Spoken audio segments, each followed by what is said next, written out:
দীর্ঘ 12টি বছর পেরিয়ে মেয়ে যখন শহরের স্বনামধন্য আইনজীবী হিসাবে নিজের জন্মভূমিতে পা রাখল, তখন তার বৃদ্ধ পিতা নদীর ধারের এক পরিত্যক্ত ঘাটে মুমূর্ষ অবস্থায় পড়েছিলেন। এরপর সেই মেয়ে যা করল তা দেখে পাষাণ হৃদয়ও গলে জল হয়ে গেল।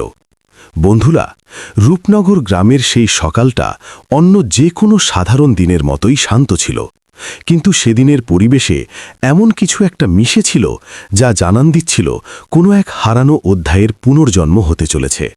নদীর পাড় ঘেঁষে দাঁড়িয়ে থাকা প্রাচীন বটগাছের নিচে একটি ভাঙাচোরা বাঁধানো ঘাট ছিল, যার সিঁড়িগুলো শ্যাওলায় ঢাকা আর ইটের খাঁজগুলোতে কালের নির্মম আঁচড়। সেই ঘাটের এক কোণে ছেঁড়া চাদর গায়ে জড়িয়ে শুয়ে কাশছিলেন এক বৃদ্ধ, রমানাথ বাবু। বয়সের ভারে আর অযত্নে শরীর এতই জরাজীর্ণ যে পাঁজরের হাড়গুলো গুনে নেওয়া যেত। ঘোলাটে চোখে কেবলই এক অনন্ত প্রতীক্ষা আর শূন্যতা, কারুর ফিরে আসার অপেক্ষা।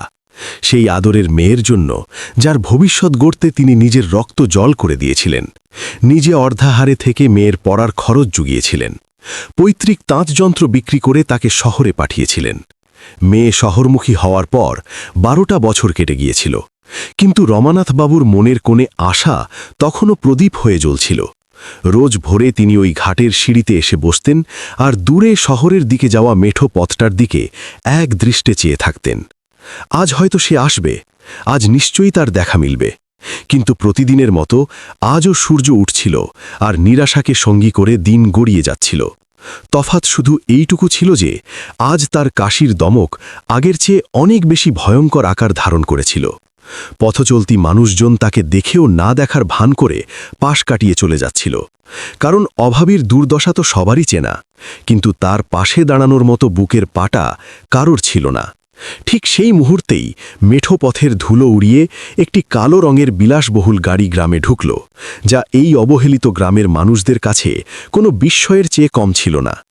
কৌতূহলী ছেলেপুলে গাড়ির পেছনে ছুটতে শুরু করল, আর বয়স্করা অবাক দৃষ্টিতে তাকিয়ে রইল। গাড়িটা ধীরে ধীরে সেই বটতলার ঘাটের কাছে এসে ব্রেক কষল। গাড়ির দরজা খুলে বাইরে পা রাখল এক তরুণী, পরনে পরিপাটি কালো কোট আর হাতে চামড়ার ব্রিফকেস। চোখে মুখে এক অদ্ভুত কাঠিন্য আর ভেতরে চরম অস্থিরতা। সে এদিক ওদিক তাকাচ্ছিল, যেন চিরচেনা কোনো মুখ খুঁজছে। আর তখনই তার দৃষ্টি আটকে গেল সেই জীর্ণ বৃদ্ধের ওপর। মুহূর্তের জন্য তার হৃৎস্পন্দন থেমে গেল। অবচেতনভাবেই তার পা দুটো ওই ঘাটের দিকে এগোতে শুরু করল। কাছে গিয়ে ভালো করে তাকাতেই তার চোখের কোল বেয়ে জল গড়িয়ে পড়ল। বাবা! তার গলা চিরে শুধু এই একটি মাত্র শব্দই বেরোল, কিন্তু রমানাথ বাবুর কান পর্যন্ত সেই ডাক পৌঁছল না। তিনি তখন প্রায় অচেতন। সেই নামজাদা আইনজীবী, যে শহরের বড় বড় আদালতে ন্যায় বিচারের প্রতীক হয়ে উঠেছিল, যে শত শত অসহায় মানুষকে আইনি সহায়তা দিয়েছিল, আজ নিজের জন্মদাতার এই করুণ দশা দেখে ভেতর থেকে চুরমার হয়ে গেল। সে তৎক্ষণাৎ নিজের ব্রিফকেস ছুলে ফেলে বাবার পাশে হাঁটু গেড়ে বসল, নাড়ি পরীক্ষা করল এবং নিজের বোতল থেকে মুখে জল দেওয়ার চেষ্টা করল। ততক্ষণে কৌতূহলী গ্রামবাসীরাও চারপাশে ভিড়ি জমাতে শুরু করেছে। সবার মনে একটাই প্রশ্ন, কে এই শহুরে মেয়ে? কিন্তু কেউ ঘুণক্ষরেও বুঝতে পারেনি যে এই সেই মেয়ে যাকে একদিন এই গ্রামবাসী দারিদ্র্যের অজুহাতে এক ঘরে করে দিয়েছিল। তরুণীর নাম নন্দিনী, আর আজ 12 বছর পর সে একজন সফল ব্যারিস্টার হয়ে নিজের শেকড়ে ফিরে এসেছে। কিন্তু যে ভয়ঙ্কর অবস্থায় সে তার বাবাকে আবিষ্কার করল, তা তার আত্মাকে এফোড় ওফোড় করে দিল। সে মনে মনে নিজেকে ধিক্কার দিচ্ছিল। কেন সে আগে খোঁজ নিল না? কিভাবে সে বাবাকে এই নরকে ফেলে রেখেছিল? তার হাত বাবার শুষ্ক কপাল মুছিয়ে দিচ্ছিল, কিন্তু চোখ দিয়ে অঝোর ধারায় বৃষ্টি নামছিল। ঠিক তখনই রমানাথ বাবু খুব কষ্টে চোখের পাতা খুললেন। ঝাপসা দৃষ্টিতে মেয়ের মুখের দিকে তাকিয়ে কাঁপা কাঁপা গলায় বললেন, মারে, তুই এলি শেষমেশ। আমার মন বলতো তুই ঠিক আসবি। বাবার এই কটি কথা শুনেই নন্দিনী ডুকরে কেঁদে উঠল। সে বাবার দুর্বল হাত দুটো নিজের মুঠোর ভেতর শক্ত করে চেপে ধরল, যেন আর কোনো দিন এই হাত সে ছাড়বে না। কিন্তু সে কি জানত, এই কাহিনী শুধু এক মিলনের গল্প নয়, বরং এমন এক নির্মম বঞ্চনার ইতিহাস যা শুনলে যে কারোর রক্ত হিম হয়ে যাবে। আসল লড়াই তো তখন সবে শুরু। নন্দিনীর কান্নার কোনো শেষ ছিল না, কিন্তু হাতে সময় বড্ড কম, কারণ রমানাথ বাবুর কাশির সাথে এখন রক্ত বেরোতে শুরু করেছে। সে আর এক মুহূর্ত নষ্ট না করে নিজের গাড়ির ফার্স্ট এইড বক্স থেকে জরুরি ওষুধ বের করে প্রাথমিক শুশ্রূষা শুরু করল। শ্বাস-প্রশ্বাস এতটাই অনিয়মিত ছিল যে মনে হচ্ছিল যেন এই বুঝি ফুসফুস কাজ করা বন্ধ করে দেবে। নন্দিনীর বুকটা যন্ত্রণায় মোচড় দিয়ে উঠল। সে কাঁপা কাঁপা হাতে বাবার মুখে জলের ছিটে দিল আর বাবার মাথাটা নিজের কোলে তুলে নিল, যেন সে আবার সেই ছোট্ট খুকি হয়ে গেছে যে একদিন এই বাবার বুকেই পৃথিবীর সবথেকে নিরাপদ আশ্রয় খুঁজে পেত। ভিড় ততক্ষণে বেশ ভারী হয়েছে। সবাই ফিসফিস করছিল, শহুরে এত বড় এক মেম সাহেব এই রাস্তার ভিখারির জন্য এমন পাগলের মতো কাঁদছে কেন? তখনই ভিড়ের ভেতর থেকে একজন জিজ্ঞেস করে বসল, ম্যাডাম, আপনি কে হন ওনার? নন্দিনী শাড়ির আঁচলে চোখ মুছে দৃঢ় কণ্ঠে জবাব দিল, আমি ওনার মেয়ে। এই একটি বাক্যেই পুরো ঘাটে শ্মশানের নিস্তব্ধতা নেমে এলো। বেশ কয়েকজনের মাথা লজ্জায় মাটিতে মিশে গেল, কারণ এই তো সেই লোকগুলো যারা কয়েক বছর আগে রমানাথবাবুকে সাহায্য করতে নারাজ ছিল, যখন তিনি মেয়ের আইনের বই কেনার জন্য সবার দুয়ারে দুয়ারে ভিক্ষে চেয়ে ফিরেছিলেন। নন্দিনীর চোখের সামনেও অতীতের সেই দুঃসহ স্মৃতিগুলো একে একে ভেসে উঠতে লাগল। সেই সব দিন যখন বাড়িতে এক মুঠো চাল পর্যন্ত বানান্ত থাকত, যখন রমানাথবাবু অন্যের জমিতে কোদাল চালাতেন, রাত জেগে অন্যের তাঁত বুনতেন, শুধু এই আশায় যে তার মেয়ে একদিন মানুষের মতো মানুষ হবে। যখন বাবার ছেঁড়া ধুতি আর আতপেটা খেয়ে কাটানো রাতগুলো নন্দিনীকে নীরবে কাঁদিয়ে যেত। কিন্তু বাবা কখনো বুঝতে দেননি যে তিনি ভেতরে ভেতরে কতটা ক্ষয়ে যাচ্ছেন। একবার তো এমন পরিস্থিতি তৈরি হলো যে পরীক্ষার ফিস দিতে না পারায় তাকে কলেজ থেকে তাড়িয়ে দেওয়ার উপক্রম হয়েছিল। তখন রমানাথবাবু নিজের যৌবনের শেষ সম্বল একটা রূপোর মেডেল বেচে দিয়েছিলেন, শুধু এই কারণে যাতে তার মেয়ের পড়া বন্ধ না হয়, সে যেন একজন বড় উকিল হতে পারে। আর আজ সেই মেয়েই নিজের চোখের সামনে বাবাকে মৃত্যুর সাথে পাঞ্জা লড়তে দেখে নিজেকে ধিক্কার দিচ্ছিল। সে ভাবছিল যদি সে 2 বছর আগে ফিরে আসত তাহলে হয়তো তার বাবাকে এই অবহেলা সহ্য করতে হতো না।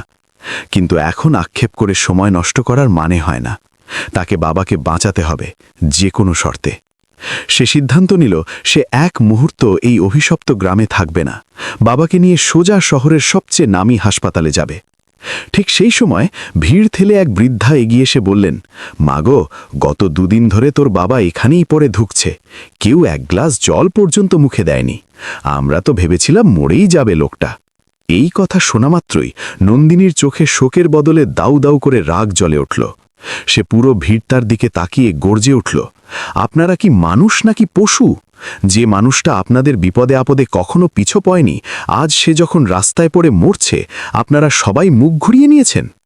তার এই তীক্ষ্ণ কথাগুলো চাবুকের মতো সবার গায়ে আছড়ে পড়ল। কিন্তু সত্যিটা তো চিরকালই হজম করা কঠিন।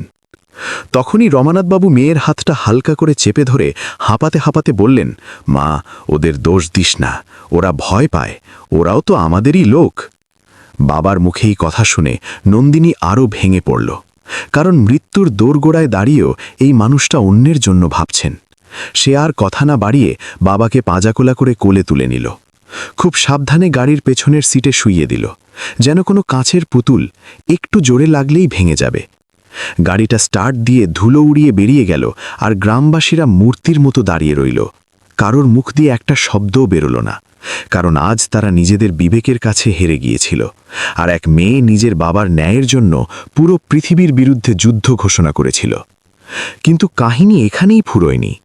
আসল সত্য তো তখনও আড়ালেই রয়ে গিয়েছিল, সেই ভয়ঙ্কর সত্য যা নন্দিনীকে এতগুলো বছর তার বাবার থেকে দূরে থাকতে বাধ্য করেছিল।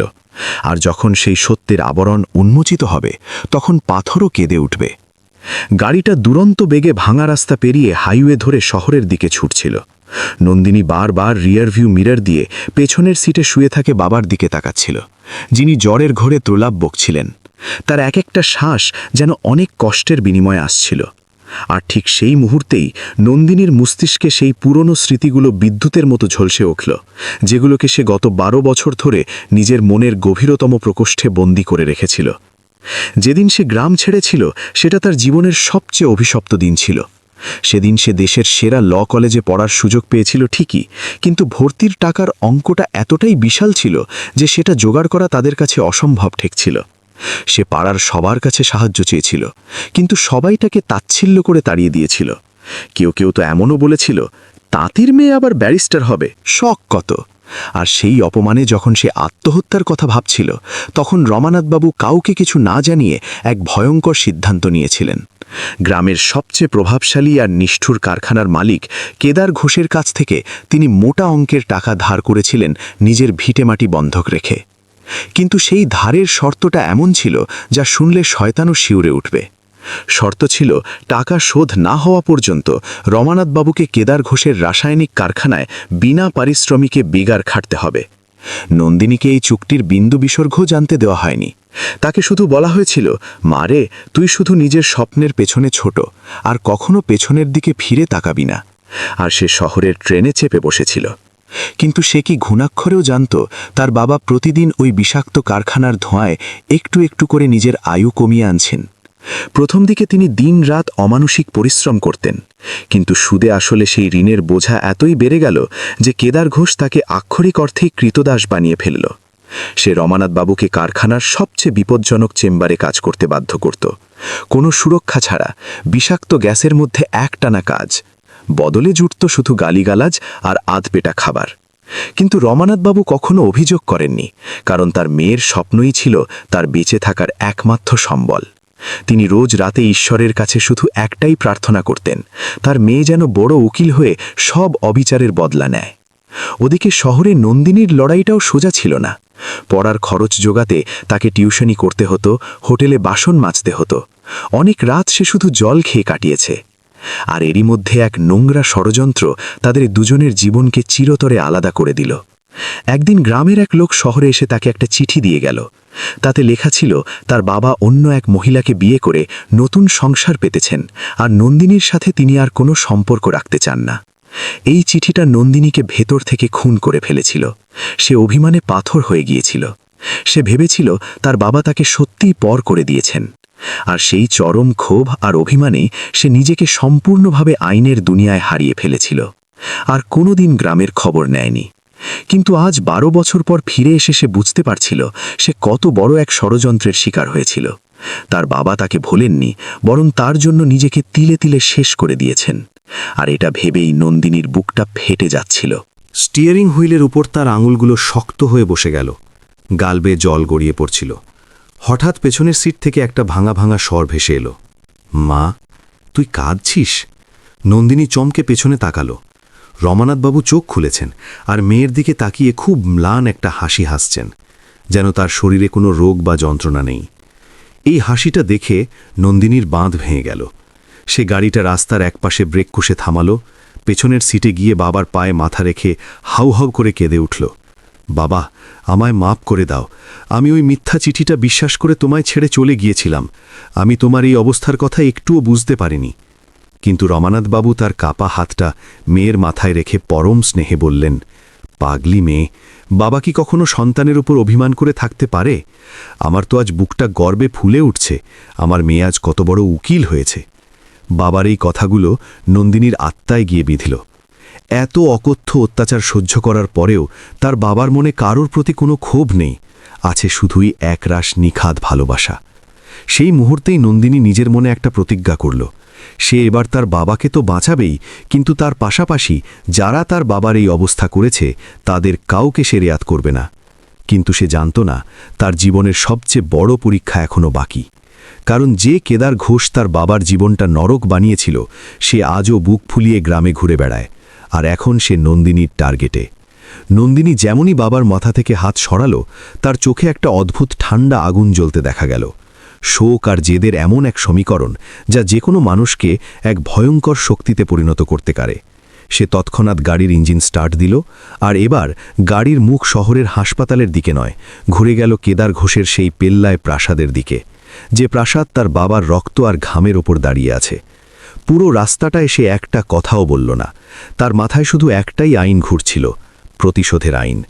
পেছনের সিটে রমানাথবাবু তাকে বারণ করার চেষ্টা করছিলেন, কিন্তু নন্দিনী আজ সোনার পাত্রী নয়। গাড়িটা শটান গিয়ে থামল কেদার ঘোষের প্রাসাদের বিশাল লোহার গেটের সামনে। উঁচু পাঁচিল আর নিরাপত্তা রক্ষীরা তার ক্ষমতার আস্ফালন করছিল। নন্দিনী গাড়ি থেকে নেমে সোজা গিয়ে গেটের ওপর সজোরে লাথি কষাল। শব্দটা এতই বিকট ছিল যে প্রহরীরা হকচকিয়ে গেল। গোলমাল শুনে স্বয়ং কেদার ঘোষ ব্যালকনি থেকে নিচে নেমে এলো। পরনে দামি সিল্কের পাঞ্জাবি, চোখে মুখে সেই পুরনো অহংকার আর ক্রূর হাসি। সে নন্দিনীকে আপাদমস্তক মেপে তাচ্ছিল্যের সুরে বলল, কে রে তুই? এত বড় সাহস, কেদার ঘোষের দরজায় এসে লাথি মারছিস? নন্দিনীর চোখ তখন রাগে জ্বলছে। সে স্পষ্ট এবং কঠিন স্বরে বলল, আমি রমানাথ বাবুর মেয়ে, সেই রমানাথ যাকে তুই তোর বিষাক্ত কারখানায় কৃতদাস বানিয়ে রেখেছিলি। এই কথাটা শোনা মাত্রই কেদার ঘোষের মুখের হাসি মিলিয়ে গেল, কিন্তু পরক্ষণেই নিজেকে সামলে নিয়ে সে দম্ভ ভরে বলল, ও সেই বুড়ো তাঁতিটার মেয়ে? তা তোর বাপ তো আমার থেকে টাকা ধার নিয়েছিল, ধার নিলে তো খাটতেই হবে, আমি তো আর দানছত্র খুলে বসিনি। এই কথা শুনে নন্দিনীর শিরায় শিরায় আগুন ধরে গেল। সে চেঁচিয়ে বলল, ধার? একজন নিরুপায় মানুষের অসহায়তার সুযোগ নিয়ে তাকে বেগার খাটানোকে ধার বলে না, চরম অপরাধ বলে। ততক্ষণে আশেপাশের লোকেরা জড়ো হতে শুরু করেছে। সবাই রুদ্ধশ্বাসে এই অসম লড়াই দেখছিল। ভিড় দেখে কেদার ঘোষ আরও গলা চড়িয়ে বলল, টাকা নিয়েছে, শোধ করেনি, তাই খাটিয়ে নিয়েছি, তুই কি করতে পারিস করগে যা। ঠিক তখনই নন্দিনী নিজের ব্রিফকেস থেকে একটা মোটা আইনি নোটিশ আর কোর্টের ইনজাংশন বের করে তার মুখের উপর ছুঁড়ে দিল। এই দেখ, এতে তোর কারখানার সমস্ত বেআইনি কাজ, বন্ডেড লেবারের প্রমাণ আছে, আর তোর ওই ধারের টাকার 10 গুণ টাকা আমি কোর্টের মাধ্যমে জমা করে দিয়েছি। তুই আমার বাবাকে দিয়ে যে জোরপূর্বক কাজ করিয়েছিস তার সমস্ত আইনি নথি আমার কাছে আছে। কেদার ঘোষ ওই কাগজগুলোতে চোখ বোলাতেই তার পা কাঁপতে শুরু করল, কারণ ওতে সরকারি লেবার কমিশনের সিলমোহর আর বেশ কিছু শ্রমিকের গোপন জবানবন্দি ছিল, যেগুলো প্রমাণ করছিল যে সে বছরের পর বছর ধরে বেআইনিভাবে মানুষদের আটকে রেখে কাজ করিয়েছে। ভিড়ের মধ্যে ফিসফাস শুরু হলো, এই মেয়ে তো ঘোষমশাইয়ের 12টা বাজিয়ে দেবে। কেদার এবার সত্যিই ভয় পেয়ে গেল। সে গলা নামিয়ে বলল, তুই আমাকে ব্ল্যাকমেল করছিস? নন্দিনী অত্যন্ত শান্ত গলায় জবাব দিল, না, আমি তোকে তোর অপরাধের শাস্তি দিচ্ছি। বলেই সে নিজের ফোনটা বের করে সরাসরি জেলার এসপিকে কল করল।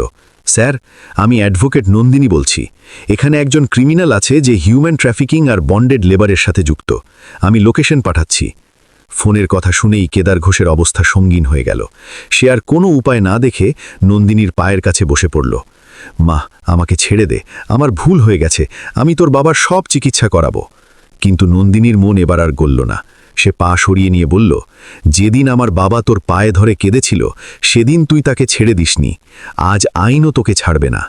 কিছুক্ষণের মধ্যেই পুলিশের জিপ এসে হাজির হলো আর কেদার ঘোষকে হাতকড়ি পরিয়ে নিয়ে গেল। গ্রামবাসীরা স্তব্ধ হয়ে দেখছিল, আজ প্রথম কেউ এই অঘোষিত জমিদারের বিরুদ্ধে রুখে দাঁড়িয়েছে এবং জিতেছে। নন্দিনী পেছনের দিকে ফিরে গাড়ির দিকে এগোলো, যেখানে তার বাবা শুয়ে শুয়ে এই সবটাই দেখছিলেন। বাবার চোখেও আজ জল ছিল, তবে সেটা কোনো বেদনার নয়, বরং এক চরম স্বস্তি আর গর্বের জল। নন্দিনী গিয়ে গাড়ির দরজা খুলল, বাবার হাতটা নিজের গালে ছুঁইয়ে বলল, বাবা, এবার তোমায় আর কেউ কষ্ট দিতে পারবে না, তোমার মেয়ে ফিরে এসেছে। রমানাথ বাবু ভাঙা গলায় বললেন, আমার বিশ্বাস ছিল আমার খুকি একদিন ঠিক ফিরে আসবে আর সব অন্যায় দূর করবে। সেই মুহূর্তটার জন্য যেন পুরো বিশ্ব ব্রহ্মাণ্ড অপেক্ষা করছিল, যেন এত বছরের সমস্ত অনিচার আর যন্ত্রণা এক পলকে ধুয়ে মুছে সাফ হয়ে গেল। কিন্তু আসল লড়াই এখনও শেষ হয়নি, কারণ এর পরের যে পরীক্ষাটা আসতে চলেছে সেটা কোর্টের নয়, জীবনের। রমানাথ বাবুর শারীরিক অবস্থা চরম সংকটাপন্ন ছিল এবং তাকে বাঁচিয়ে তোলার জন্য নন্দিনীকে তার সমস্ত শক্তি আর অর্থ ব্যয় করতে হবে। এই যুদ্ধ এবার লড়তে হবে হাসপাতালের বিছানায়, যেখানে এক মেয়েকে তার বাবার প্রাণ ভিক্ষা চেয়ে লড়তে হবে। নন্দিনী 1 সেকেন্ডও দেরি না করে গাড়ির স্টিয়ারিং ঘোরালো আর তীব্র বেগে গাড়ি ছোটালো শহরের সবচেয়ে আধুনিক মাল্টি স্পেশালিটি হাসপাতালের দিকে। তার বুকের ভেতর হাতুড়ি পেঁচার শব্দ হচ্ছিল, কারণ প্রতিটা মিনিটের সাথে সাথে তার বাবার বেঁচে থাকার সম্ভাবনা কমে যাচ্ছিল। রাস্তায় জ্যাম ছিল, কিন্তু নন্দিনী হর্ন বাজিয়ে ট্রাফিক রুল অগ্রাহ্য করে পাগলের মতো গাড়ি চালাচ্ছিল। তার কাছে এখন পৃথিবীর কোনো নিয়মই তার বাবার জীবনের থেকে বড় নয়। পেছনের সিটে রমানাথবাবু আবার জ্ঞান হারিয়েছেন। তার ঠোঁট নীল হয়ে গেছে, শরীর বরফের মতো ঠান্ডা, আর শ্বাস প্রশ্বাস প্রায় বোঝাই যাচ্ছে না। তিনি যেন ধীরে ধীরে মৃত্যুর কোলে ঢলে পড়ছেন। নন্দিনী বারবার ফিরে তাকাচ্ছিল আর নিজেকে সান্ত্বনা দিচ্ছিল, বাবা, আর একটুখানি, আমি তোমায় কিছুতেই মরতে দেব না। কিন্তু ভেতর থেকে সে চরম আতঙ্কিত ছিল, কারণ সে বুঝতে পারছিল কেদার ঘোষের কারখানার ওই বিষাক্ত ধোঁয়া তার বাবার ফুসফুসটাকে ঝাঁচড়া করে দিয়েছে।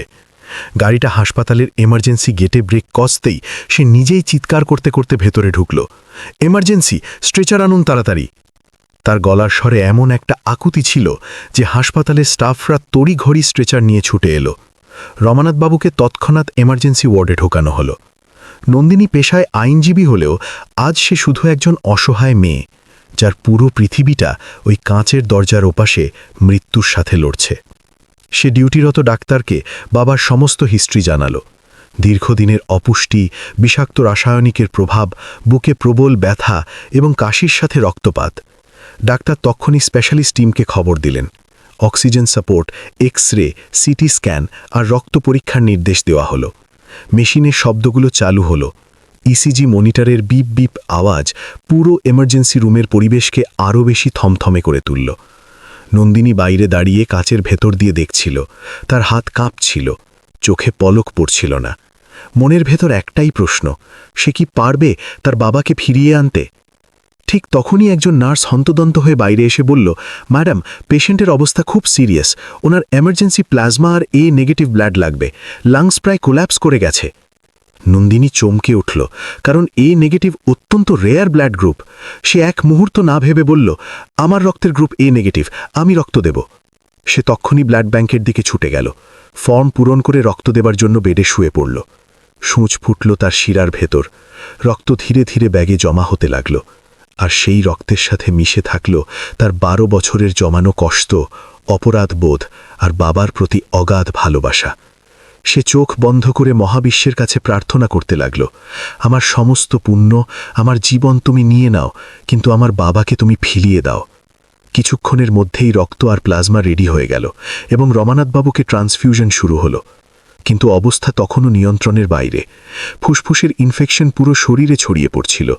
পালমোনোলজিস্টদের টিম তাদের আপ্রাণ চেষ্টা চালাচ্ছিল। সময় যেন ঘড়ির কাঁটায় আটকে গিয়েছিল। এক একটা মিনিট নন্দিনীর কাছে 1 শতাব্দীর মতো মনে হচ্ছিল। সে অপারেশন থিয়েটারের বাইরে মেঝেতে বসে পড়েছিল। তার মনে হচ্ছিল তার এত বছরের আইনি ডিগ্রি, তার এত প্রতিপত্তি আজ সব অর্থহীন যদি সে তার বাবাকেই না বাঁচাতে পারে।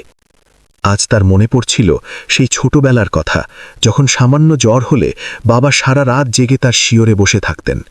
যে মানুষটা তাকে যমদূতের হাত থেকে বাঁচিয়েছিল, আজ সে সেই বাবার জন্য কিছুই করতে পারছে না। তার চোখ থেকে বাঁধ ভাঙা জলের স্রোত নামছিল।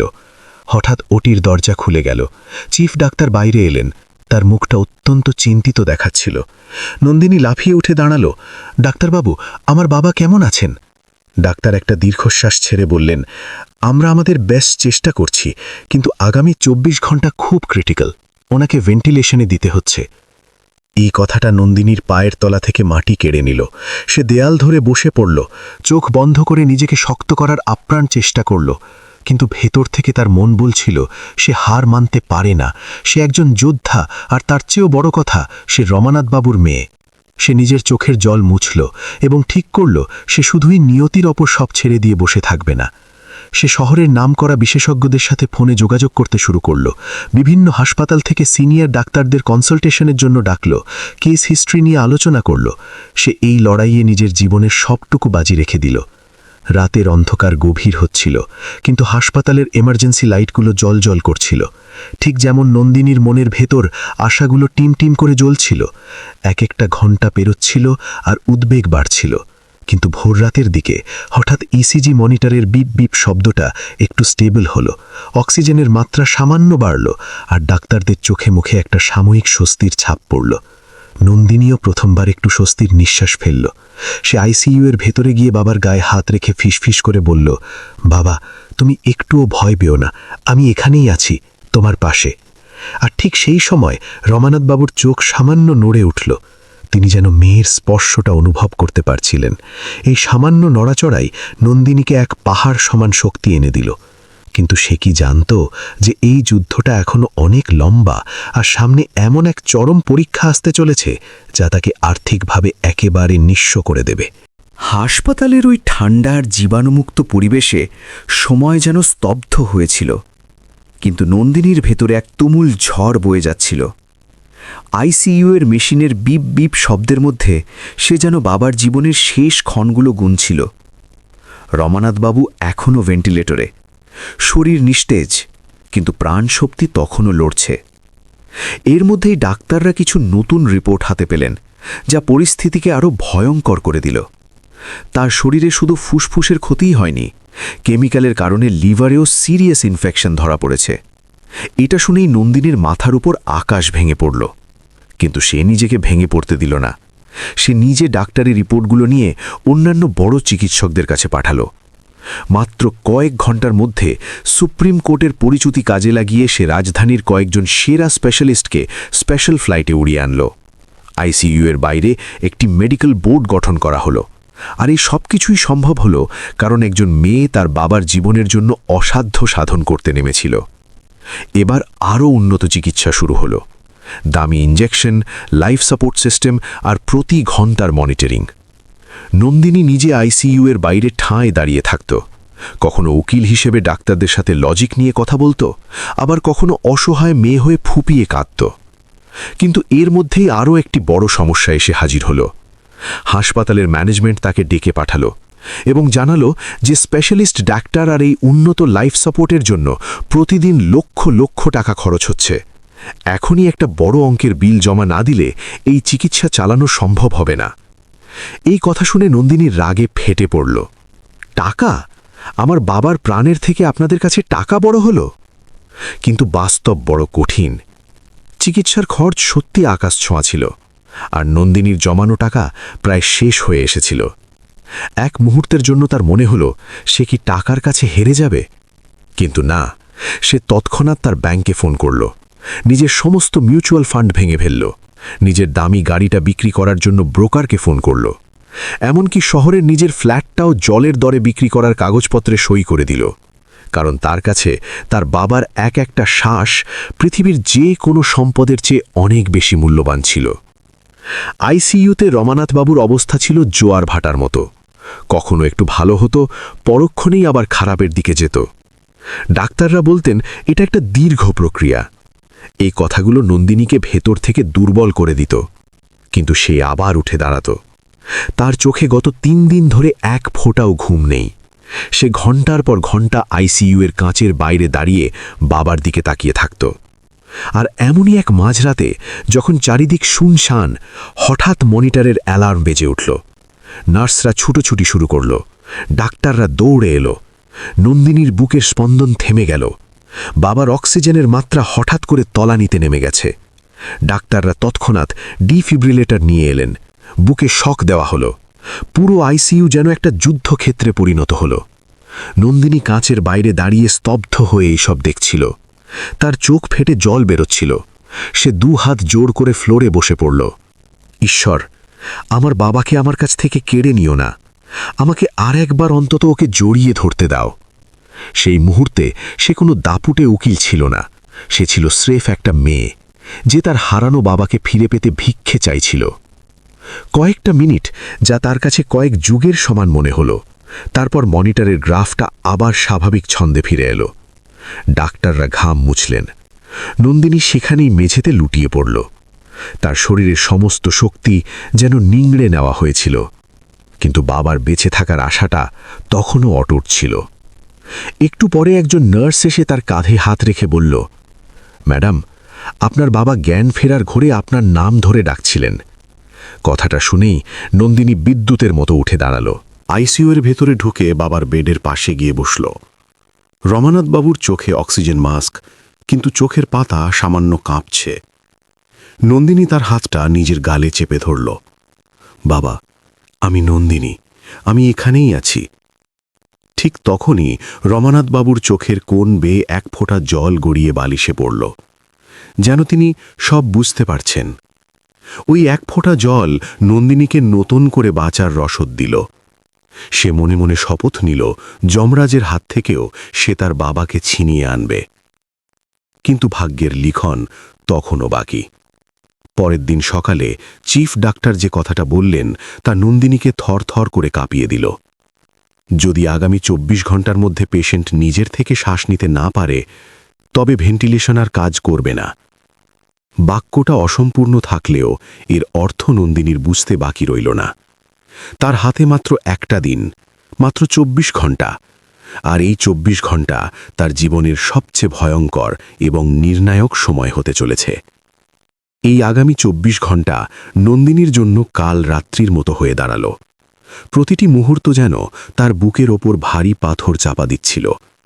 সে আইসিইউয়ের দরজার বাইরে বসে একদৃষ্টে দেওয়ালের ঘড়ির দিকে তাকিয়ে থাকত, আর সেকেন্ডের কাঁটার সাথে সাথে তার হৃৎপিণ্ড লাফাত। ডাক্তারদের কথা তার কানে বাজছিল, এই সময়ের মধ্যে ফুসফুস নিজে থেকে সাড়া না দিলে আর কোনো আশাই থাকবে না। কিন্তু নন্দিনী হার মানতে শেখেনি।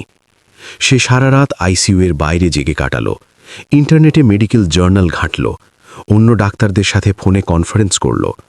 সে যেন আইনের বই ছেড়ে রাতারাতি ডাক্তারির বই মুখস্থ করে ফেলল। সকাল হলো, কিন্তু নন্দিনীর কাছে দিন রাতের কোনো ফারাক ছিল না। তার কাছে একটাই সত্য, বাবার হৃৎস্পন্দন। এরই মধ্যে হাসপাতালের করিডোরে বেশ কিছু মানুষের ভিড় জমতে শুরু করল। রূপনগর গ্রাম থেকে এবং কেদার ঘোষের সেই কারখানা থেকে অনেক শ্রমিক দল বেঁধে চলে এসেছিল। কেউ অনুশোচনায়, কেউ নন্দিনীকে ভরসা দিতে, আবার কেউ শুধু প্রার্থনা করতে যে সত্যিই কি ভালোবাসা মৃত্যুর সাথে লড়তে পারে। সেই বৃদ্ধা মহিলা যিনি নন্দিনীকে ঘাটে সত্যি কথাটা বলেছিলেন, তিনি এগিয়ে এসে নন্দিনীর মাথায় হাত রেখে বললেন, মা রে, তোর বাবা আমাদের সবার জন্যে অনেক কষ্ট করেছে। আজ পুরো গ্রাম, ওই কারখানার সব মজদুর তোর বাবার জন্যে প্রার্থনা করছে।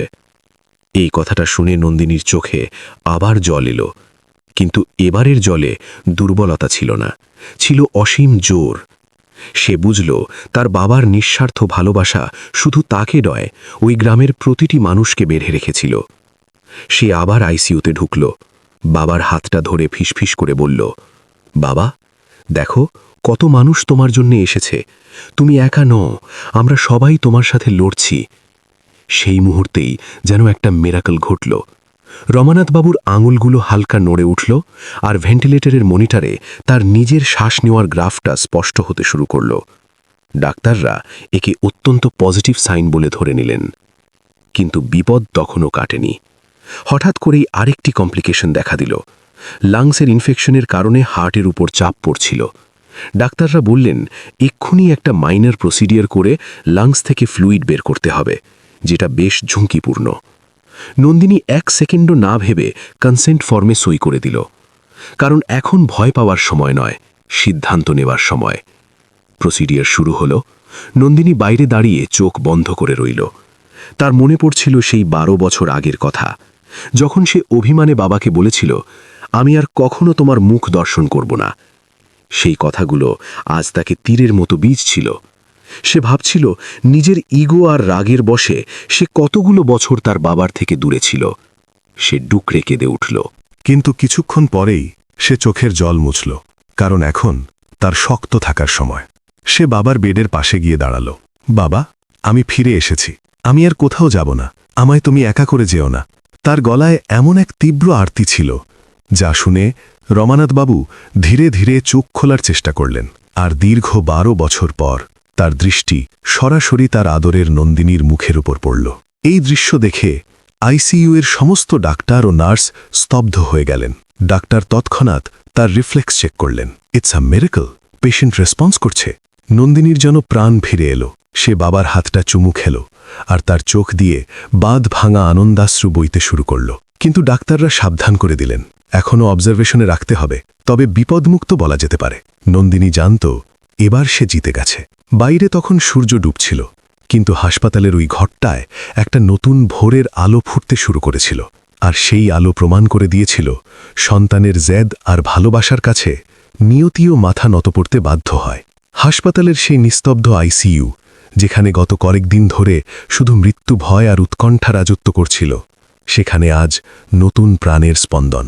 বিপদ অনেকটাই কেটে গেছে, আর নন্দিনী জানত তার জীবনের সবচেয়ে বড় জয় সে অর্জন করে ফেলেছে। রমানাথবাবু এখন অনেকটাই সুস্থ। অক্সিজেনের নল খুলে নেওয়া হয়েছে। তার চোখের সেই ঘোলাটে ভাব কেটে গিয়ে আবার সেই চেনা মায়া ফিরে এসেছে। নন্দিনী তার শিয়রের কাছে বসেছিল। গত ১ সপ্তাহে তার চোখের নিচে কালি পড়ে গেছে, কিন্তু আজ তার চোখে কোনো ক্লান্তি নেই, সেখানে জলজল করছে এক অপার শান্তি। সে বাবার হাতটা ধরে বলল, বাবা, সব ঠিক হয়ে গেছে, আমরা জিতে গেছি। রমানাথবাবু খুব দুর্বল কিন্তু স্পষ্ট গলায় বললেন, আমি তো জানতাম আমার খুকি আমাকে মরতে দেবে না। বাবার মুখে এই কথাটা শুনে নন্দিনীর বুকটা গর্বে আর শান্তিতে ভরে উঠল। সে হাসতে হাসতেই কেঁদে ফেলল। ডাক্তাররা রাউন্ডে এসে হাসি মুখে বললেন, ম্যাডাম, আপনি অসাধ্য সাধন করেছেন, উনাকে 2-1 দিনের মধ্যেই ডিসচার্জ করে দেব। এই খবরটা পাওয়া মাত্রই পুরো হাসপাতালের করিডোর আর বাইরে অপেক্ষারত গ্রামবাসীদের মধ্যে এক স্বস্তির ঢেউ বয়ে গেল। অনেকেই কেঁদে ফেলল, কারণ তারা চোখের সামনে মানবতার এক অদ্ভুত জয় দেখছিল। পরের কয়েকটা দিন খুব শান্তিতে কাটল। রমানাথ বাবুর শরীর দ্রুত সেরে উঠছিল। নন্দিনী সারাক্ষণ তার সাথে সাথে থাকত, নিজে হাতে স্যুপ খাওয়াত, ওষুধ দিত আর পুরনো দিনের গল্প করত। সে যেন এই কদিনেই তার হারিয়ে যাওয়া 12 বছরের শূন্যস্থান পূরণ করে নিতে চাইছিল। একদিন বিকেলে রমানাথবাবু মেয়েকে জিজ্ঞেস করলেন, মা রে, তুই এতগুলো বছর একবারও আমার খোঁজ নিলি না কেন? এই প্রশ্নটা শুনে নন্দিনীর বুকটা কেঁপে উঠল। সে মাথা নিচু করে সেই জাল চিঠির কথাটা খুলে বলল, কিভাবে কেদার ঘোষ তাদের মধ্যে ভুল বোঝাবুঝি তৈরি করেছিল, কিভাবে সে রাগে আর অভিমানে নিজেকে সবার থেকে দূরে সরিয়ে নিয়েছিল। সব শুনে রমানাথবাবু মুচকি হাসলেন। মেয়ের মাথায় হাত বুলিয়ে বললেন, বোকা মেয়ে, বাবা কি কখনো সন্তানকে পর করে দিতে পারে?